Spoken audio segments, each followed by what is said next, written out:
തമിഴ്നാട്ടിൽ ശക്തമായ മഴ തുടരുന്നു കേട്ടോ. മഴക്കെടുതിയിൽ ഇതുവരെ 4 മരണം റിപ്പോർട്ട് ചെയ്തിട്ടുണ്ട്.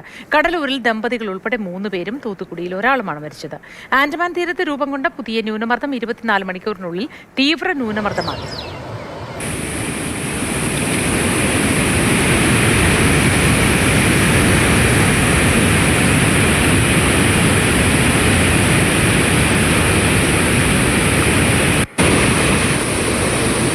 കെ.ബി. ശ്രീധരൻ വിശദാംശങ്ങൾ നൽകും. Sreedharan, good morning.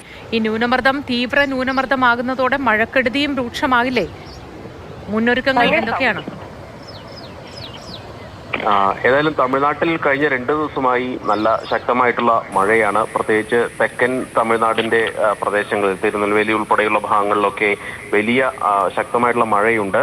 ഏതായാലും 4 മരണം ഇതുവരെ കഴിഞ്ഞ 2 ദിവസങ്ങളായിട്ട് 4 മരണം റിപ്പോർട്ട് ചെയ്തിട്ടുണ്ട്. ഇതിൽ 3 പേരും ഒരു ദമ്പതിമാരും ഉൾപ്പെടെ 3 പേരും തൂത്തുക്കുടിയിൽ ഒരാളുമാണ് മരിച്ചത്. ഏതായാലും ഷോക്കേറ്റുള്ള മരണമാണ് കൂടുതലും ഉണ്ടായിട്ടുള്ളത്. ഇന്ന് 4 ജില്ലകളിലാണ് യെല്ലോ അലർട്ടാണ്. അതുപോലെ 26-ന് 27-ന് 6 ജില്ലകളിലും അലർട്ട് പ്രഖ്യാപിച്ചിട്ടുണ്ട്. ഈ ആൻഡമാൻ തീരത്ത് രൂപം കൊണ്ട ന്യൂനമർദ്ദം 24 മണിക്കൂറിനുള്ളിൽ തീവ്ര ന്യൂനമർദ്ദമായിട്ട് മാറുകയും ചെയ്തു. 48 മണിക്കൂറിനുള്ളിൽ ചുഴലിക്കാറ്റായി രൂപം കൊള്ളാൻ സാധ്യതയുണ്ട് എന്നാണ് കാലാവസ്ഥാ നിരീക്ഷണ കേന്ദ്രം അറിയിച്ചിരിക്കുന്നത്. ഒരാഴ്ചയോളം തമിഴ്നാടിന്റെ തീരദേശ മേഖലകളിൽ മഴയ്ക്ക് സാധ്യതയുണ്ട് എന്നും കാലാവസ്ഥാ വകുപ്പിന്റെ നിർദ്ദേശം അല്ലെങ്കിൽ ഒരു അറിയിപ്പ് വന്നിട്ടുണ്ട്.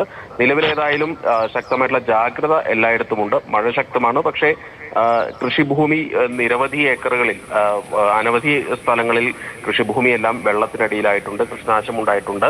റവന്യൂ വകുപ്പ് ഇതിന്റെ എല്ലാം തന്നെ കണക്കെടുത്തുകൊണ്ടിരിക്കുകയാണ്.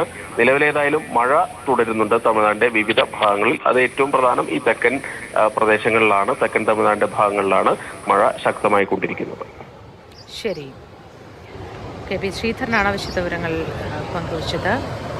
മഴക്കെടുതി രൂക്ഷമാകാനുള്ള സാധ്യതയാണ്, അത് തള്ളിക്കളയാനാവില്ല. തീവ്ര ന്യൂനമർദ്ദമായി രൂപപ്പെടുന്നതോടെ അതുണ്ടാവും. പക്ഷേ ജാഗ്രതാ നിർദ്ദേശങ്ങളൊക്കെ കൊടുത്തിട്ടുണ്ട്.